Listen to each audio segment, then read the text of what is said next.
नमस्कार दोस्तों, स्वागत है आपका अपने YouTube चैनल में।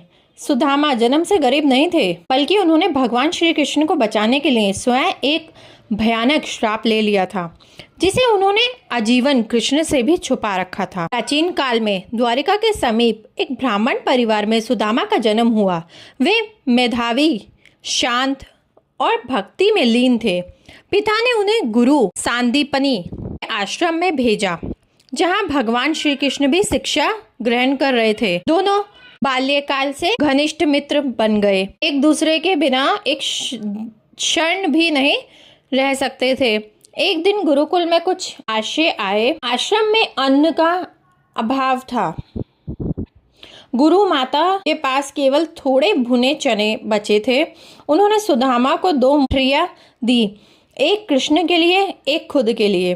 तभी अतिथि ऋषियों को छिपे अन्न का पता चल गया। अतिथि देवो भव।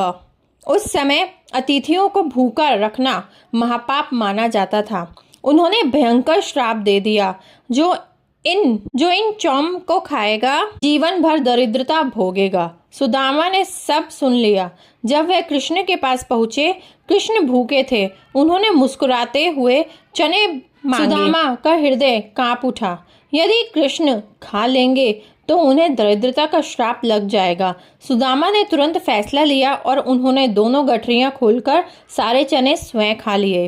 कृष्ण को एक दाना भी नहीं दिया। लेकिन कहानी यहीं खत्म नहीं हुई, बल्कि यहीं से शुरू हुई श्री कृष्ण की वह दिव्य लीला। कृष्ण ने पूछा, सुदामा, तुमने मुझे क्यों नहीं दिया? सुदामा मुस्कुराए, मित्र, मैं भूखा था, इसलिए खा गया। कृष्ण ने कुछ नहीं कहा, लेकिन उनकी आंखों में दिव्य चमक थी। वह सुदामा के बलिदान को जान चुके थे।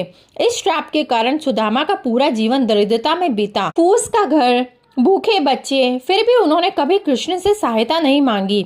वह जानते थे कि यह श्राप उन्हें स्वेच्छा से लिया था, खुद की इच्छा से, यानी ताकि उनका सखा सुरक्षित रह सके। और फिर शुरू होती है श्री कृष्ण की वह दिव्य लीला। पत्नी सुशीला के बार बार कहने पर अंत में वह द्वारका गए। द्वारका पहुंचकर जब सुदामा महल में पहुंचे, कृष्ण स्वयं दौड़कर आए। उन्होंने सुदामा को गले लगाया, पैर धोए। दोनों मित्र पुरानी यादों में खो गए। सुदामा ने चावल की छोटी पोटली भेंट की। कृष्ण ने प्रेम से ग्रहण की और फिर कृष्ण ने सुदामा के घर को स्वर्ग और वैभव से भर दिया।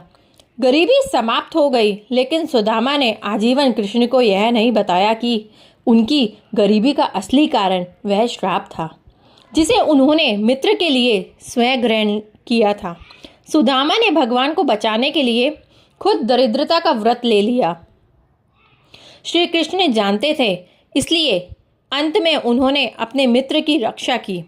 अगर आपको सुदामा के इस बलिदान और गुप्त श्राप की कथा छू गई हो तो इस भावुक मित्रता की दिव्य कथा को ज़्यादा से ज़्यादा शेयर करें, ताकि हर भक्त जान सके सच्चा त्याग कभी व्यर्थ नहीं जाता। और कमेंट में जय श्री कृष्ण, राधे और सुदामा की जय ज़रूर लिखें।